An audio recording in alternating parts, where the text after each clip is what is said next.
Muito bem. Assim sendo, falando ainda sobre sistema de armazenagem, nós podemos observar pelo menos três variáveis que acontecem rotineiramente. Os produtos que apresentam baixa rotação, aqueles outros que apresentam alta rotação e os produtos com uma rotatividade diferenciada. A rotatividade diferenciada, ela tem uma ligação muito forte, por exemplo, com uma demanda irregular. O que significa isso? Embora nós já falamos lá atrás, o que são demandas irregulares? Demandas irregulares são aquelas que não são previstas. Elas acontecem de maneira a atingir um ponto maior ou menor em função de um episódio desconhecido. Eu dei o exemplo a vocês da última Copa do Mundo, sobre uma demanda a respeito dos produtos típicos de festa junina. Então vejam só, uma rotatividade diferenciada é aquela que segue pelo menos algo parecido com a demanda irregular, ou seja, ela não tem um padrão definido, ela pode acontecer para mais ou para menos, dependendo das circunstâncias de mercado. Já os produtos com baixa rotação, produto com baixa rotação são aqueles que ficam por um tempo maior no estoque, ou seja, ele não é demandado com tanta frequência. São produtos, sim, que são possíveis de serem vendidos, mas o volume demandado para esses produtos, ele é bem menor do que aqueles produtos corriqueiramente demandados pelas pessoas.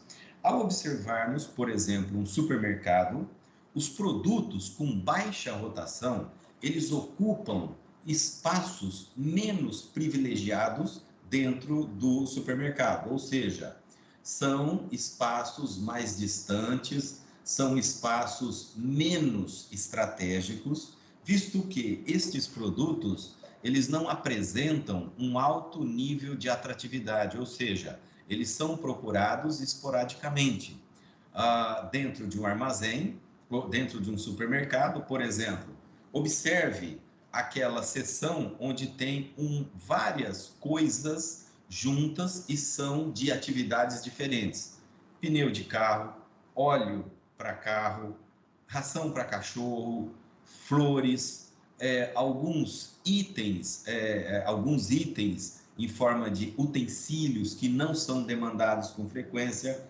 A quantidade desses produtos ela acaba sendo menor e eles ficam mais ou menos juntos em algum ponto do supermercado, mas não tendo um espaço específico para ele, justamente porque ele não é algo tão interessante assim para o mercado. O mercado tem que ter, mas não é algo que ele vende como o arroz, feijão, carnes, legumes, bebidas, laticínios, frios. São produtos que têm a chamada alta rotação.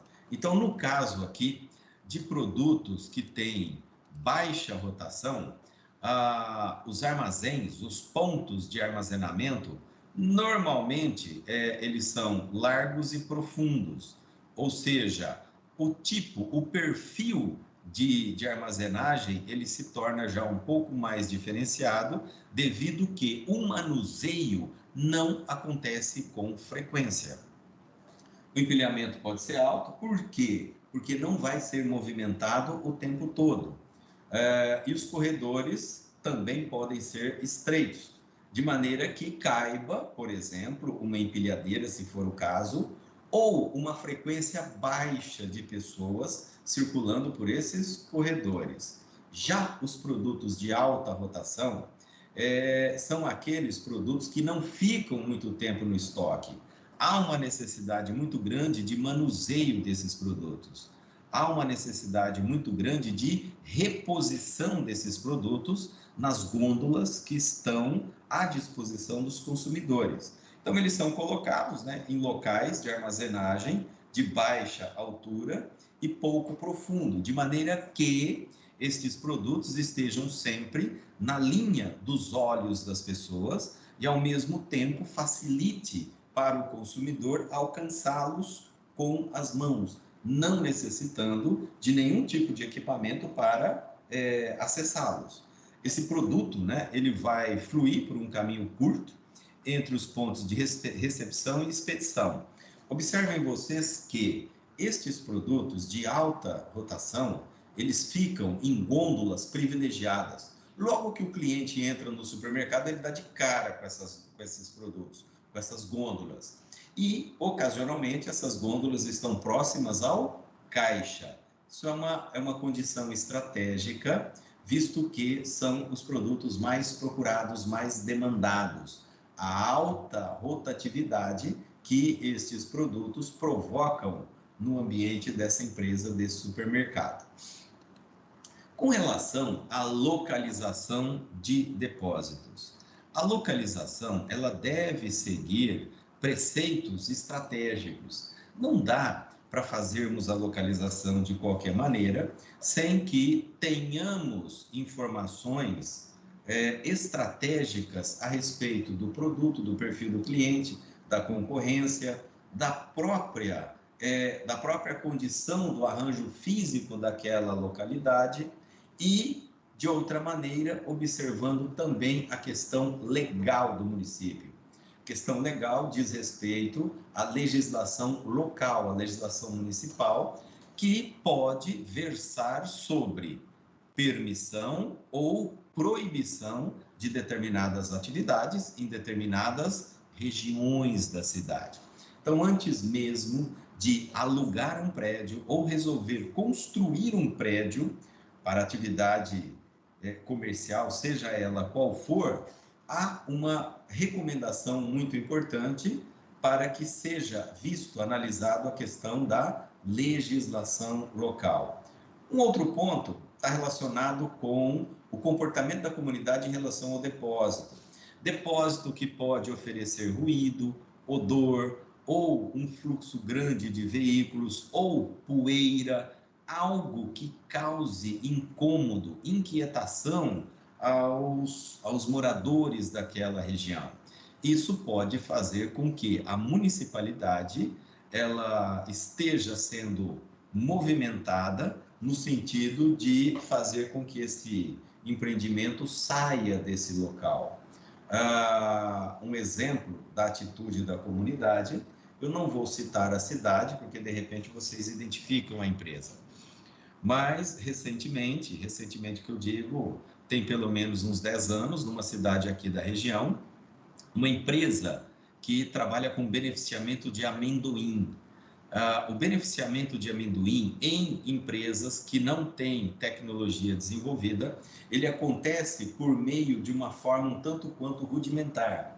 O amendoim, quando sai da zona rural, ele vem muito carregado de poeira e terra, ou seja, o fruto do amendoim, ele dá embaixo da terra.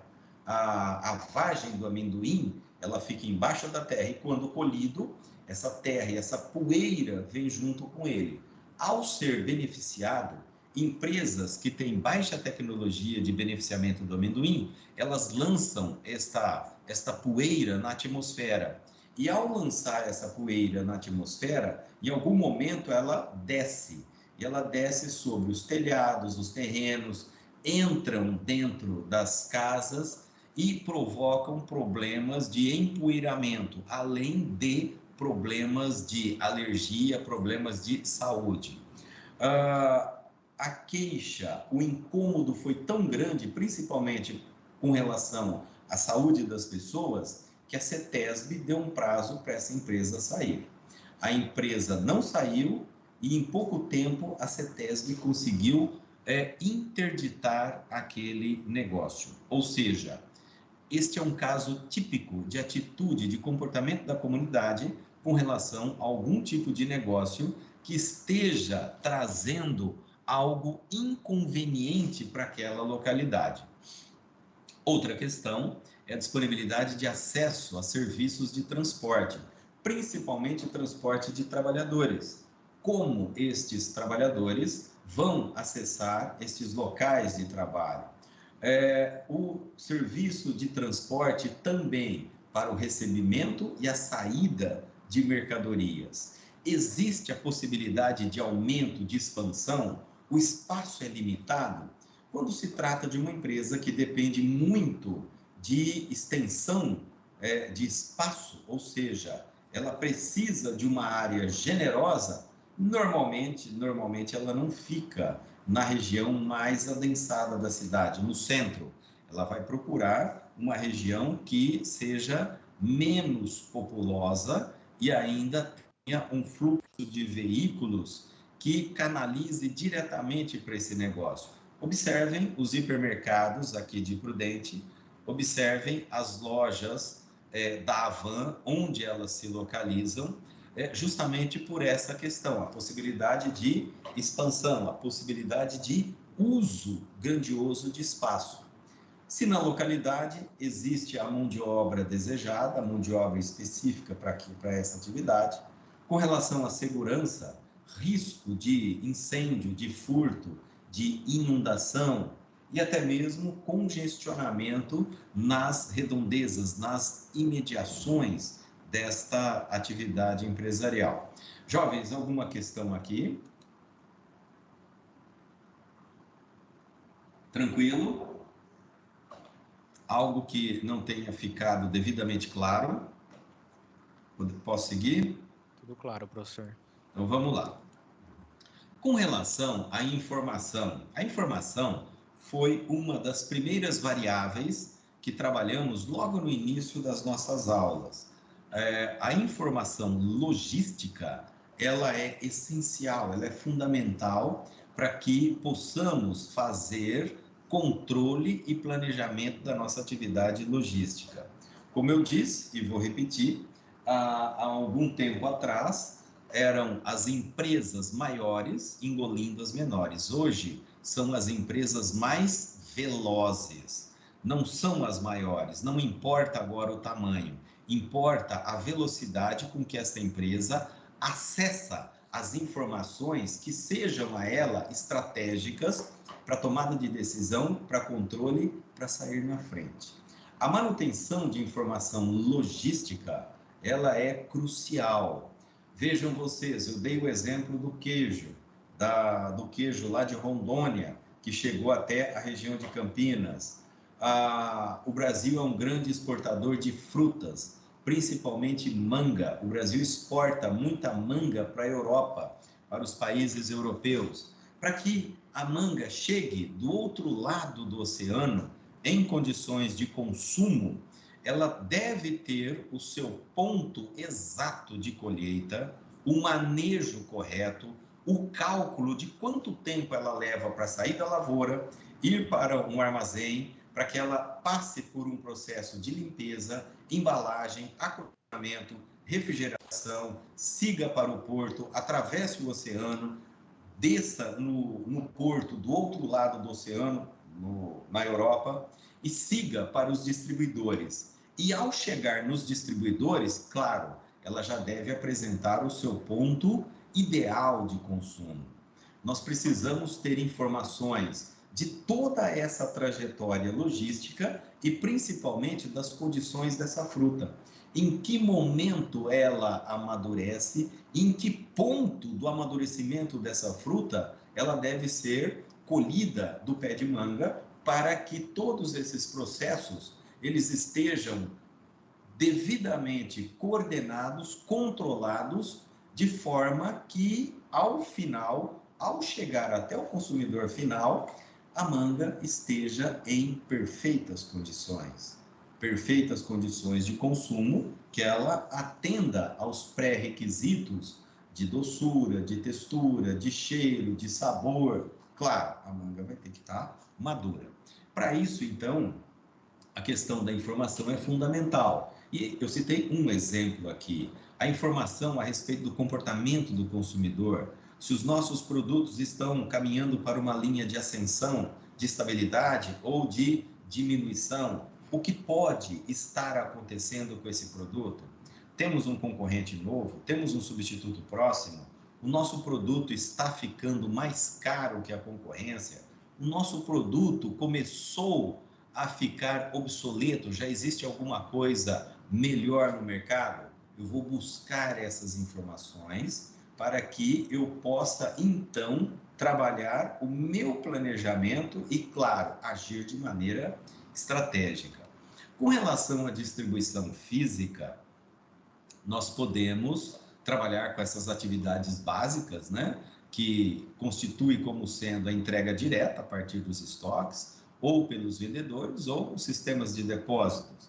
Esta questão, ela envolve o que vocês já viram em administração, ou seja, como faremos com essa questão estratégica, tática e operacional. Então, veremos cada uma delas com relação à logística. O que seria, então, uma atividade estratégica em logística? Localizar o armazém, ou localização de armazéns. O ponto que esse armazém vai ocupar, ele deve ser estratégico. Volto aqui a dizer a vocês para observarem onde as lojas da Havan costumam estar localizadas.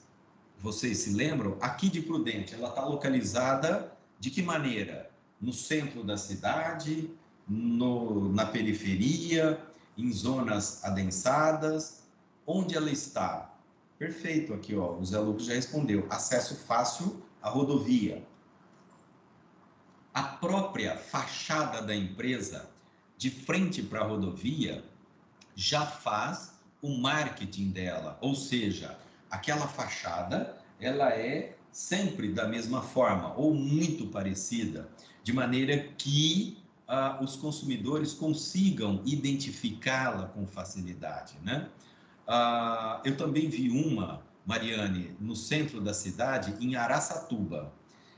Porém, ela está numa avenida muito grande e numa avenida de grande importância, que por ela trafegam as pessoas que entram de vários municípios. Então, no caso aí de Araçatuba, que ela também está no centro da cidade, nem tanto ao centro, mas ela está dentro de uma região mais movimentada, porém para a avenida mais importante daquela cidade. As demais, né, existem sim exceções, mas deve haver uma razão especial para isso. As demais instalações, elas são feitas onde? De frente para a rodovia. Se vocês observarem, o Açaí, o Macro, né, e aquele outro agora, o Mercadão, eles também estão localizados de frente para a rodovia. A AutoOeste saiu ali da rotatória do Cristo e foi para a rodovia, ou seja, a localização estratégica, ela pode ser o segredo de sucesso ou fracasso. Então, essa questão estratégica envolve principalmente a localização. Selecionar, entender quais são os modos de transporte ou as modais que nós vamos utilizar. Nós vamos utilizar a modal rodoviária, ferroviária, marítima, né? Fluvial, ferroviária. Que tipo de modal se adequa melhor à nossa condição, ao nosso tipo de armazém? E sistema de processamento de pedidos. Como será esse sistema de processamento de pedidos? Ele será automatizado? Porque, se ele for automatizado, o que ele traz de benefícios? Vejam vocês, alguns armazéns de distribuição, principalmente aqueles armazéns que atendem aos e-commerces, toda a movimentação feita dentro dele é feita por meio de um sistema de automação, ou seja, não tem pessoas lá dentro, apenas equipamentos robotizados e com um software poderoso para que estes mesmos equipamentos acomodem os produtos e coloquem esses produtos na esteira quando são demandados. Normalmente esses armazéns não têm nem iluminação. Os corredores estreitos, de maneira que passa apenas o equipamento, não há necessidade de iluminação intensa para que uma pessoa visualize. Por quê? Porque esses produtos estão localizados como se fosse um código de barras. Ao cair um pedido daquele produto, de um parafuso qualquer, o equipamento já terá a informação necessária para que ele vá até aquele compartimento, retire o produto e coloque na esteira para ele ser encaminhado. Eu tinha um vídeo desse há algum tempo atrás. Eu vou procurar se eu acho esse vídeo de um armazém totalmente moderno, totalmente robotizado. E todos os processos são feitos por meio desse sistema. Recentemente, no Globo Rural, apareceu uma empresa, uma produtora de queijos, onde todo o manejo do queijo que está em maturação acontece por meio de robôs. Ele vai até o local, tira o queijo da prateleira onde ele está em maturação, faz uma limpeza nele, né, ele faz uma espécie de escovação no queijo, limpa o local que o queijo estava e gira o queijo para que ele fique do lado contrário ao que ele estava anteriormente. Não tem pessoas fazendo isso. É um robozinho que trabalha 24 horas, o tempo todo. Ele tem uma programação e dentro dessa programação são colocados os prazos que ele precisa fazer esse trabalho de acordo com o tempo de maturação que aquele queijo se encontra. Alguns queijos ficam nesse espaço 2 anos, 3 anos, outros um tempo menor, mas é um tempo entre 2 a 4 anos. Isto seria, então, um exemplo de um sistema de processamentos de pedidos. O nível tático, ele está relacionado com o nível de utilização dos recursos, a ociosidade. O que significa, jovens, ociosidade dentro de uma atividade empresarial? Que reflexos a ociosidade pode ter numa atividade empresarial?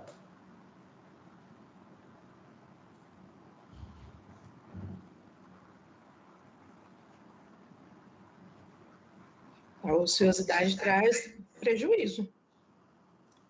Muito prejuízo. Prejuízo?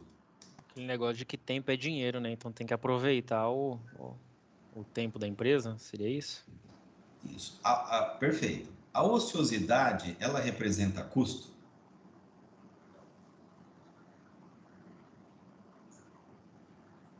Ela pode representar custo? Pode. Veja, nós temos um armazém que tem 10.000 metros quadrados, capacidade de armazenagem. Nós estamos utilizando 7.000 metros. 3.000 metros custa para nós impostos, manutenção, IPTU, taxas, sendo que eu não estou utilizando, e até mesmo parte do investimento, ou seja, nós estamos utilizando 70% da capacidade dele. Significa que eu tenho 30% de capacidade ociosa, algo que foi feito, que demandou recurso, que demanda manutenção, que demanda custo de manutenção, e eu não estou utilizando. A ociosidade é uma das grandes variáveis que trazem problemas seríssimos à atividade empresarial. Imaginem vocês um hotel com capacidade para hospedar 200 hóspedes. E esse hotel está sendo utilizado para 120 hóspedes. Significa que ele tem 80 apartamentos sem utilização. Ele teve um dimensionamento, talvez, acima da capacidade, ou as condições da localidade não comportam isso. Ele foi superdimensionado. E toda essa estrutura construída, que não está sendo utilizada, ela tem o que nós chamamos de custos fixos. Então, a ociosidade representa custo. Na atividade logística, então vejam só, um recurso que a gente utiliza é o meio de transporte, um caminhão de carga. Um caminhão que tem capacidade de carga para 12 mil quilos. E ele sai para fazer a sua trajetória com 6 mil quilos, 7 mil quilos, 8 mil quilos. Nós sabemos que veículos maiores, quanto maior for a capacidade de carga dele, maior é o custo fixo, ou seja, ele tem um motor maior, ele gasta mais, ele consome mais pneus. O custo do motorista é o mesmo, mas a manutenção deste veículo ela é diferente. Então vejam vocês, nós adquirimos um veículo de 12 toneladas para transportar cargas de até 6 ou 7 toneladas. Nós dimensionamos de maneira errada. Esse veículo maior, ele trará gastos maiores, despesas maiores. Com relação à utilização eficiente do sistema de distribuição, os armazéns, os caminhões, o sistema de pedidos, ou seja, o quanto eu estou utilizando isso, o quanto pode ser percebida ociosidade nesta situação. O melhor exemplo que a gente tem são as empresas agora restritas de operarem em função da pandemia, onde o governo, em alguns momentos, ele limitou em 40% a atividade daquela empresa. Com 40%, muitas empresas não conseguem nem cobrir custo. Muitas empresas, ela precisa trabalhar com 50%, 60%, 65% da sua capacidade para chegar no ponto de equilíbrio. Acima disso é que ela começa a ter lucro. Trabalhando com 40%, embora trabalhando, ela está abaixo do ponto de equilíbrio. Aí entra no que você falou, Cristiane. Isso é prejuízo. Trabalhar abaixo do ponto de equilíbrio significa que o meu custo é maior do que a minha capacidade de geração de receitas. Então, um exemplo mais atual que nós temos são estas empresas agora restritas, de operarem em função da pandemia. Tudo bem aqui, jovens? E o último dessa leva de informações é o operacional, ou seja, são as tarefas diárias que devem ser realizadas, de maneira que os produtos estejam caminhando, fluindo pelo canal de distribuição. São tarefas como carregar caminhão, descarregar, embalar produto, preparar pedidos, suprir o estoque, repor o estoque nas gôndolas. A parte operacional significa a parte de execução. Jovens, tranquilo aqui? Algo que queiram perguntar? Estou falando muito rápido? Ou tá bom? Tranquilo? Joia? Muito bom. Então vamos adiante. Nível de serviço logístico. Vocês lembram o que falamos lá atrás sobre nível de serviços? Tem recordação do que nós falamos? O que significa nível de serviço ao cliente? Sem olhar no material, busca só na memória. Significa nível de serviço.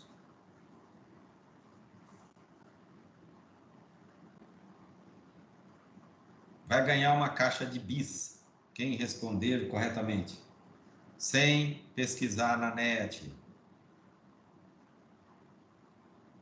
Já passou o tempo de resposta, estão procurando a resposta aí na net. Aí não vale, já perdeu a caixa de bis.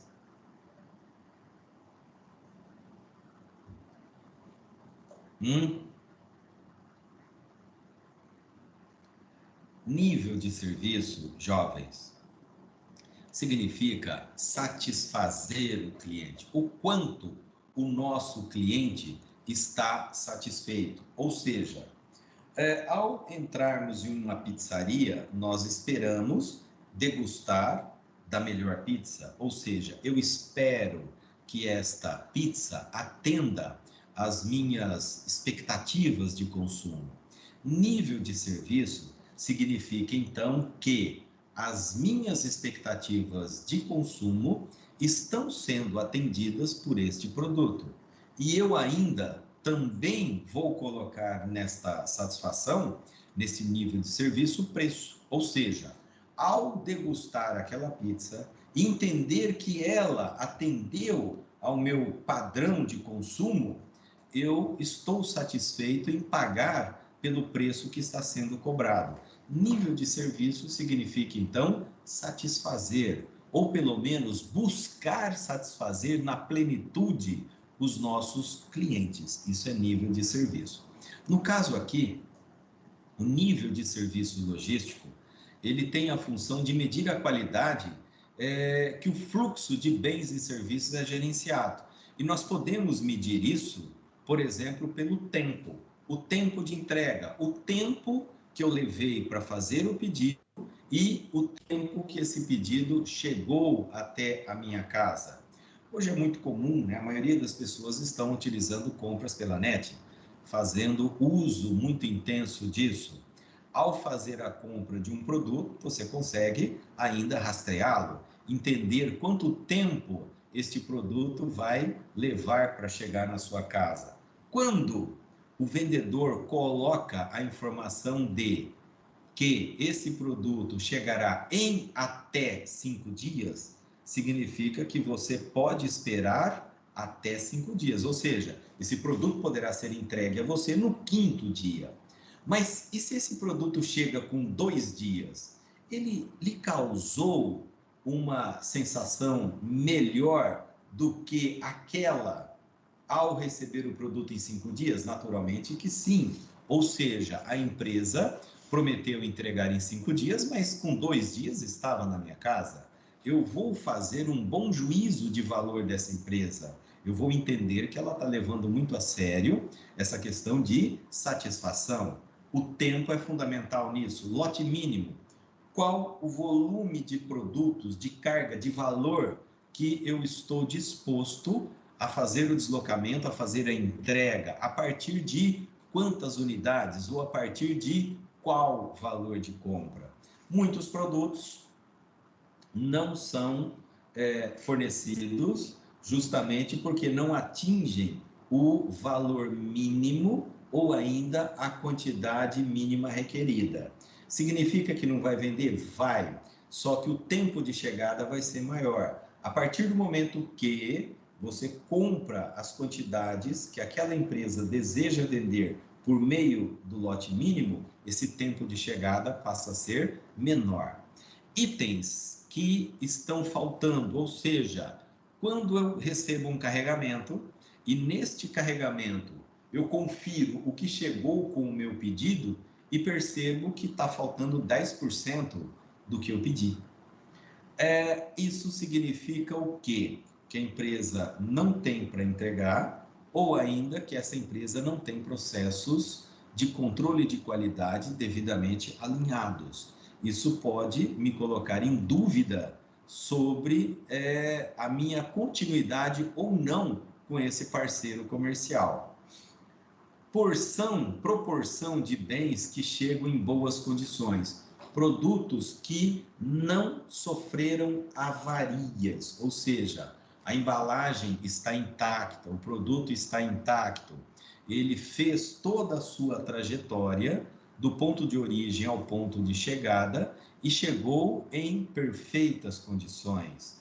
Ou seja, vai depender muito de como esse produto foi transportado, manuseado, como foi feita a carga. Aqueles produtos que não estão em condições, dependendo, se for, por exemplo, um alimento, a embalagem estiver abaulada, estufada, esse produto já está condenado, ou seja, ali dentro existem agentes que contaminaram aquele produto, ele não deve ser consumido. O tempo entre o pedido e o atendimento, que eu já falei sobre isso, e a facilidade na solicitação do produto. Alguns sites, e certamente vocês já se depararam com isso, são extremamente burocráticos para que você execute uma compra. De outra maneira, a loja física também, comprar algum produto requer transitar por uma burocracia que entendemos que seja desnecessária. Isso é cansativo, isso aborrece o cliente, isso o deixa irritado.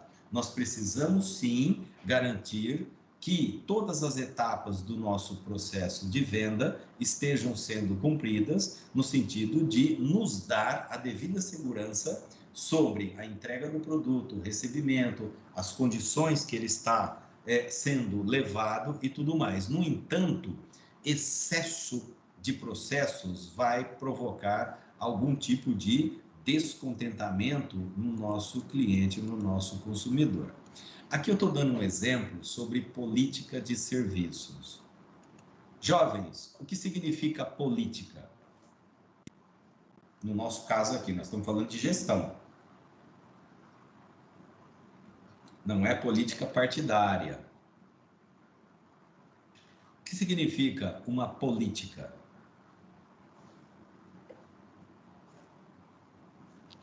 Seria como a empresa age diante de seus clientes?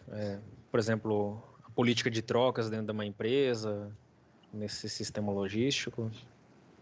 Isso, tá correto. Ó. Essa é exatamente isso que você disse, são regras, são normas e conceitos. Resumindo tudo isso, é a forma pela qual a empresa faz algo, a maneira que ela trabalha com determinados procedimentos. Então, quando a gente fala de política agrícola, são as normativas, as condições, tudo aquilo que o governo faz no sentido de liberar crédito, no sentido de tributar equipamentos e máquinas agrícolas, no sentido de garantir preço mínimo para esse produto e assim por diante. Ou seja, é a maneira pela qual essa atividade funciona aos olhos do governo. Uma política de serviço de uma empresa significa a maneira pela qual ela vai trabalhar com esse produto. Eu citei aqui o exemplo, disponibilidade de 95%, preencher pedidos até 24 horas após o seu recebimento para clientes localizados até 400 quilômetros. Vou falar exatamente ao contrário disso e que é a política de serviços. A empresa está dizendo que, num raio de 400 quilômetros, todos os pedidos que ela receber, ela vai entregar em 24 horas, mas ela não consegue fazer 100%. Ela está admitindo aqui uma margem de erro de 5%. Então, ela está dizendo, olha, num raio de 400 quilômetros, eu atendo em 24 horas, mas eu não consigo atingir 100%. Eu atendo 95%. Então, a política dela eu estou admitindo uma margem de erro de 5% para todos os pedidos que eu preciso entregar em 24 horas, numa distância, num raio de até 400 quilômetros.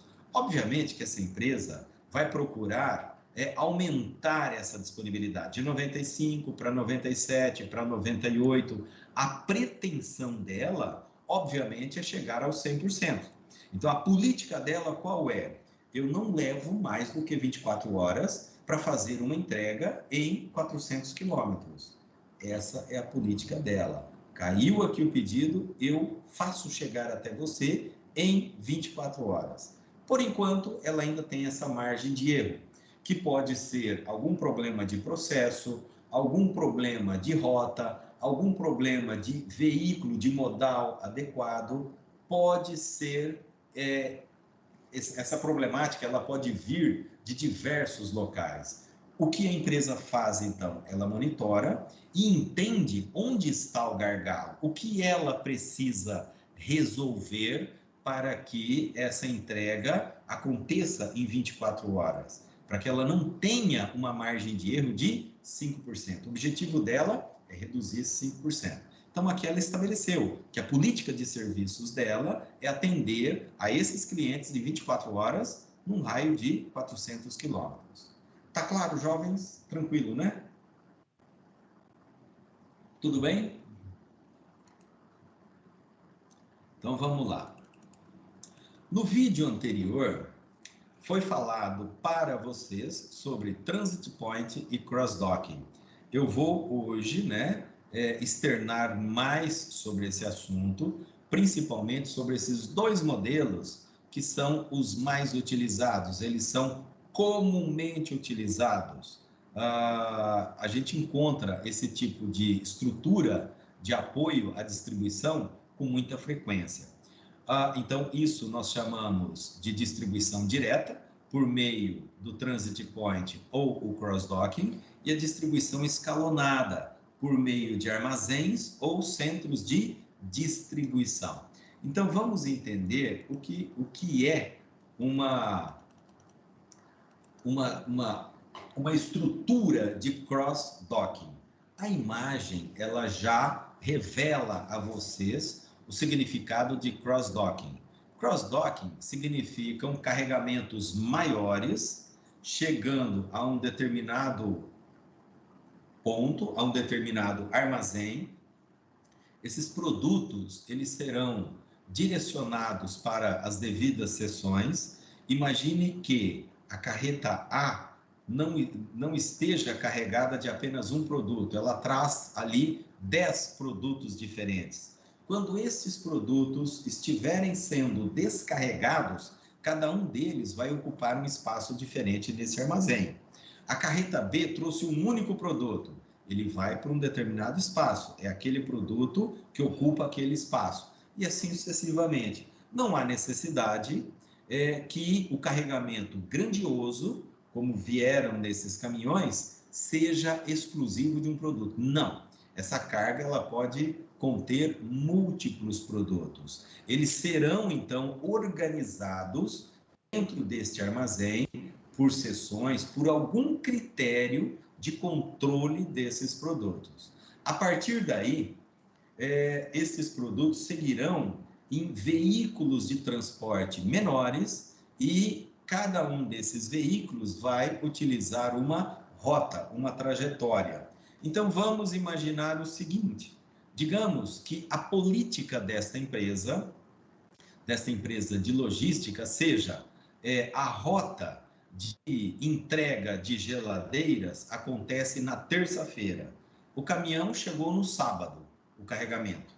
Ele descarregou, as geladeiras estão lá no determinado espaço. Somente na terça-feira é que estas geladeiras serão movimentadas, visto que o dia de transportar a geladeira é a terça-feira. Eu estou dando um exemplo bizarro, jovens.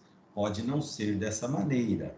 A entrega, ela pode acontecer a partir do momento que atinge o nível de carga deste veículo menor. Ou ainda, não importa neste momento o volume nem o tipo de produto. Na segunda-feira ele tem uma rota, na terça outra, na quarta, na quinta, na sexta. Se tiver algum pedido de geladeira na rota da segunda-feira, ele vai levar. Se tiver algum pedido de geladeira na rota da quarta-feira, ele vai levar. O que isso significa dizer? Que no sistema cross-docking existe e há essa possibilidade de armazenamento do produto. Este produto que chegou por meio das carretas A, B e C, ele vai ficar armazenado aqui, aguardando o fechamento da carga para o seu destino final ou aguardando a data da rota que aquele produto vai seguir.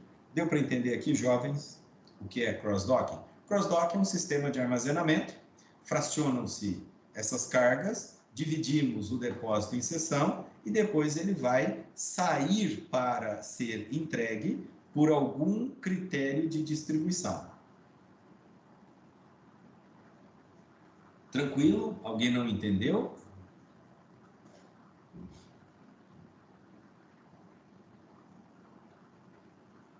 Entendido? Então, joia. Vamos ver agora o próximo, que é o sistema Transit Point. Transit Point é a mesma metodologia do cross-docking. Pode, Milena, mas eu prefiro que você verbalize. Escreva somente se você não tiver microfone, né? Se tiver algum impedimento com o microfone, mas para ser mais dinâmico, eu prefiro, né, que seja verbal. Mas se não puder, claro, pode escrever sim.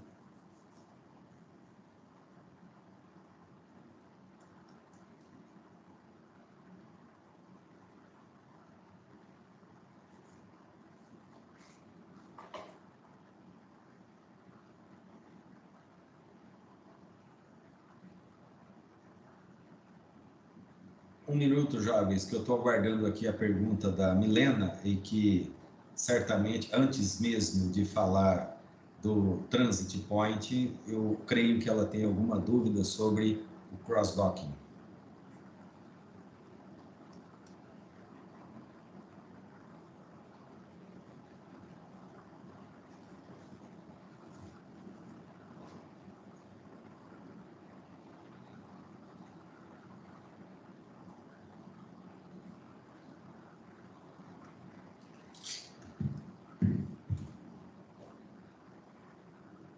Ô, Mariane, desculpe, eu não entendi. A sua net caiu, eu não tenho o que fazer, eu não consigo resolver o seu problema. Eu não sei se foi isso que você perguntou, mas com relação à sua net, eu não tenho instrumento nenhum que eu possa resolver a sua situação de net desconectada. Tá, bom, senhores.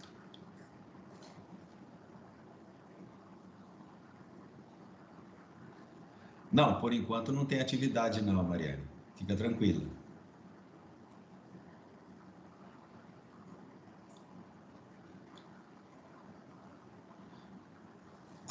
Ô Milena, sobre o cross-docking, está escrito aqui no PowerPoint. A definição do cross-docking já está aqui. Você tá conseguindo acompanhar a exibição da tela? Está aqui no PowerPoint, já está descrito. E aqui eu não tenho tempo hábil para escrever a aula no chat, né? Por isso que eu uso o PowerPoint, que ele tem a definição, e claro, eu vou fazendo a explicação. Se eu tiver que escrever tudo isso, nós vamos ficar aqui pelo menos uns 5 anos. Então vamos lá. Sobre o sistema Transit Point, como eu estava dizendo anteriormente, ele é exatamente igual ao cross-docking, com uma diferença. No sistema Transit Point, nós não temos estoque, o produto não fica estocado. Ele sai, né, diretamente de um fornecedor para um centro de distribuição e não fica armazenado nesse centro de distribuição. Ele já vai direto para o cliente. Esse centro de distribuição, ele funciona apenas como um meio de organizar rotas, porém esse produto não fica armazenado. Por exemplo, seria o mesmo que vocês ou nós saíssemos de Presidente Prudente com destino ao Rio de Janeiro. Nós vamos de avião ou de ônibus, não importa. Se nós formos de avião, esse avião vai parar em Congonhas, em São Paulo, no centro da cidade. A gente desce do avião, podemos permanecer ali no aeroporto por algum tempo, 1 hora, 2 ou 3. Em seguida, a gente embarca em outro avião com destino ao Rio de Janeiro. Nós não vamos pernoitar no aeroporto. A gente só vai passar por esse aeroporto de Congonhas para que façamos, então, a troca de aeronave. Nós não pernoitamos. Pernoitar um produto seria ficar armazenado. Por meio de ônibus, a mesma coisa. Nós não ficamos parados além de 24 horas. Nós permanecemos naquela localidade algum tempo e seguimos viagem. Os produtos funcionam da mesma maneira. Eles são direcionados para um centro de distribuição e imediatamente esse centro de distribuição vai colocar esse produto em rota para o seu destino final. Qual a diferença então? Cross-docking tem armazenamento, Transit Point não tem armazenamento. Vou dar outro exemplo que fica claro para vocês sobre o Transit Point. Embora o exemplo seja do agronegócio, talvez vocês ainda não tenham algum tipo de intimidade com esse tipo de exemplo que eu vou dizer, mas é fácil de entender. O produtor rural ordenha as suas vacas pela manhã. Ele leva o leite ordenhado até um determinado ponto. Neste ponto, passado ali meia hora, 1 hora, 2 horas, o caminhão de leite vai passar recolhendo esses galões e diretamente ele leva para o laticínio. Isto é um sistema de transit point, ou seja, ele saiu da ordenha, foi até um determinado ponto, aguardou ali um período, a chegada do caminhão, o caminhão recolheu esse leite e deu o destino a ele, que é o laticínio. Jovens, ficou claro a diferença entre um e outro? Deu para entender o que significa cross-dock e o que significa transit point?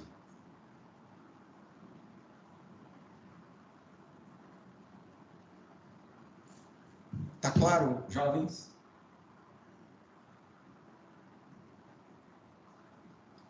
Alguma dúvida sobre esse tema aqui? Seguimos? Beleza, joia.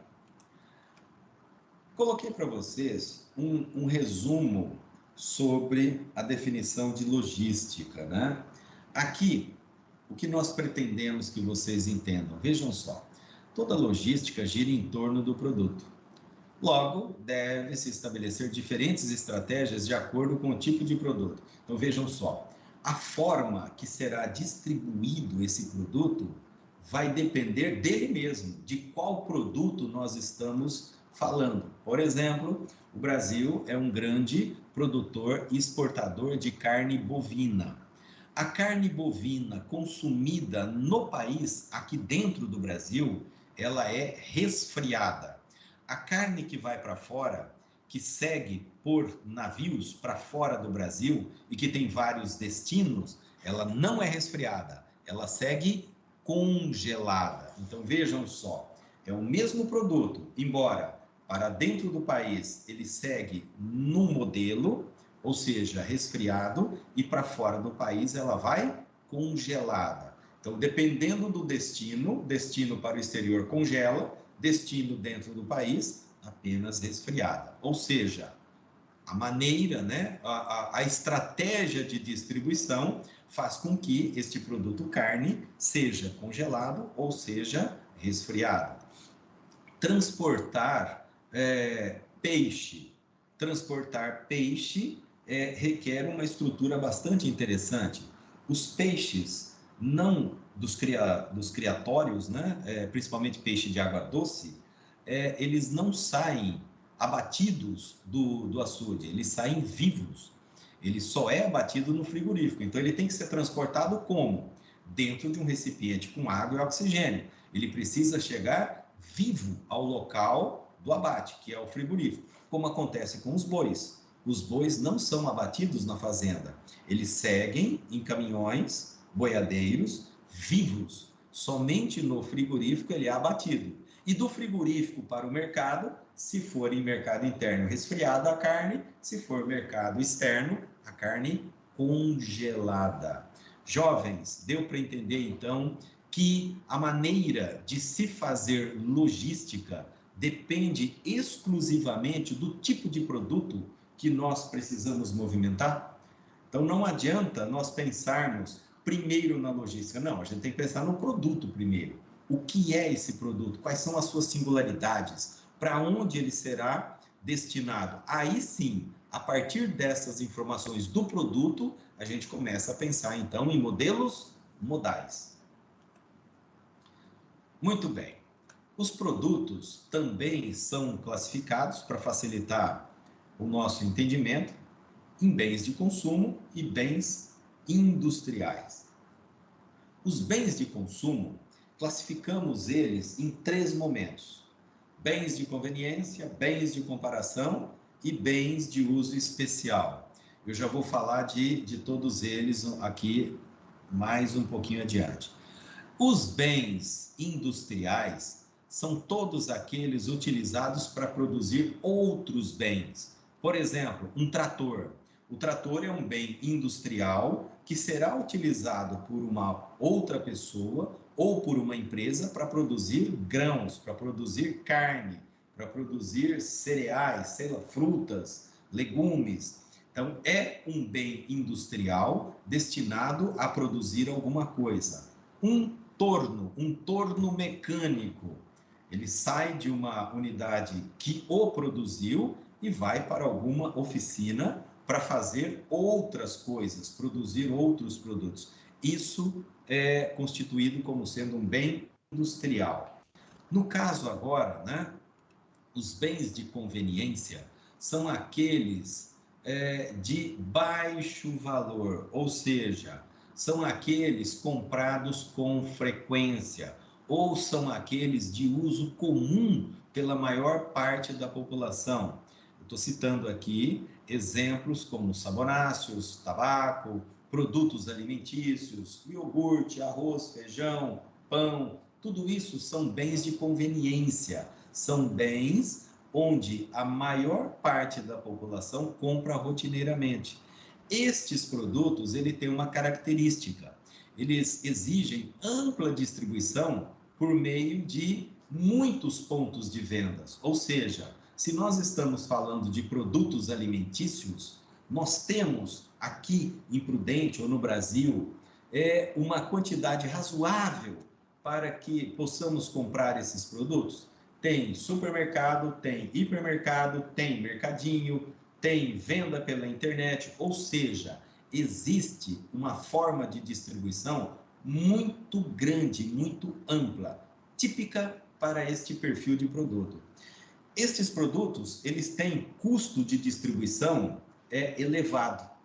Por quê? Justamente pela questão do manejo. Imaginem vocês os produtos de pequeno volume que chegam em grandes carregamentos, eles vão para o estoque, do estoque ele precisa ser tirado da embalagem ele vai para a gôndola, na gôndola ele precisa sofrer reposição, isso tudo representa custo. Então, a característica de um bem de conveniência está relacionado ao seu custo, ou seja, elevado nível de serviço. Nós temos que satisfazer o cliente, mesmo que este produto apresente essas características. Já os bens de comparação, o próprio termo define o que pretendemos externar a esse respeito, são aqueles produtos de maior valor, onde o consumidor ele já fica um pouco mais atento com relação ao preço antes de fechar a compra. Por exemplo, veículos, móveis, utensílios que têm um preço mais alto, facas especiais, tem facas que custam 500, 600, 800 reais, não é uma faca comum. Eletrodomésticos de maneira geral. Isso vai fazer com que o consumidor ele não compre num primeiro momento, e sim ele passa a observar de fato a sua necessidade, o desembolso, ou seja, ele faz uma relação entre custo-benefício, o que ele vai desembolsar com esse produto e, na verdade, o que este produto trará de benefício a ele. Neste caso, né, estes produtos eles apresentam um número menor de pontos de venda comparado com os bens de conveniência. Ainda, né, o fornecedor pode estocar essa mercadoria em alguns poucos locais numa determinada região, porque serão suficientes. E por último, nesta linha, nós temos os bens de uso especial. São aqueles que têm um valor bastante expressivo. Eu cito aqui alimentos finos, né? Por exemplo, vinhos. Alguns vinhos, a garrafa custa R$1.000, R$2.000.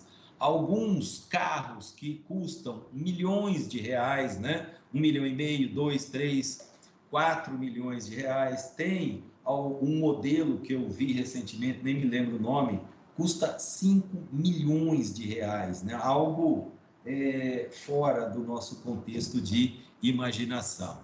Estes bens de uso especial, eles também têm uma condição de ponto de distribuição muito restrita, ou seja, devido ao seu valor expressivo, é natural que a parcela da população disposta e apta a comprá-los seja reduzida. Então, nós não vamos encontrar isso em qualquer lugar. Vou dar um exemplo bem claro para vocês, de maneira que todo mundo entende. Aqui em Prudente, a gente vê circular motos da Honda, motos Yamaha, moto Suzuki, né? E tem concessionárias aqui. A Yamaha já teve, agora vai inaugurar, ou já inaugurou uma loja aqui novamente. Significa dizer, então, que esses produtos, né, são os chamados os bens de comparação. No caso, né, ainda nesta linha, se nós pensarmos, por exemplo, na marca Harley Davidson, que também é uma marca de moto. Aqui em Prudente não tem concessionária. Tem concessionária Honda, tem concessionária Yamaha, que vai ter agora, tem concessionária Suzuki, mas não tem concessionária Harley Davidson. Por quê? Porque é um produto que apresenta um preço de venda bem diferente do perfil dessas motos que são comumente comercializadas na cidade.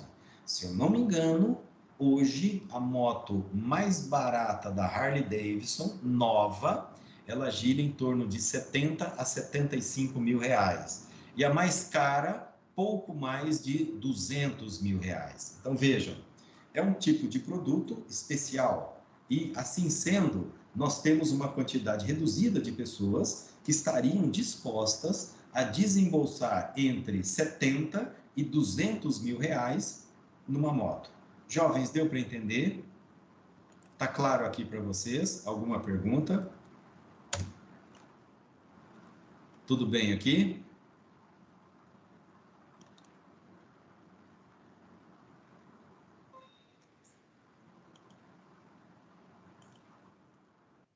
Só um minutinho, estou pegando o material aqui.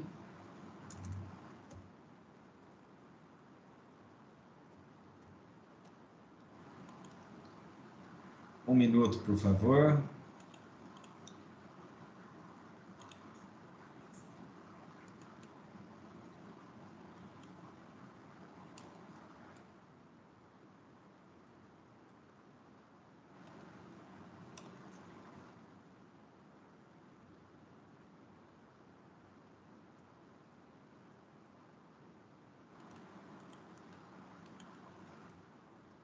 Jovens, nós falamos hoje bastante sobre custos, sobre estratégia, sobre bens de conveniência, de comparação e tudo mais e tal.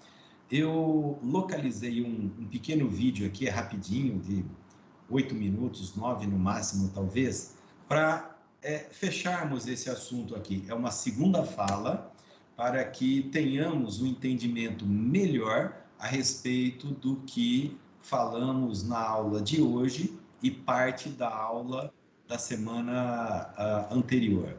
Então, eu vou pedir... esse vídeo é bem rapidinho, é bem interessante.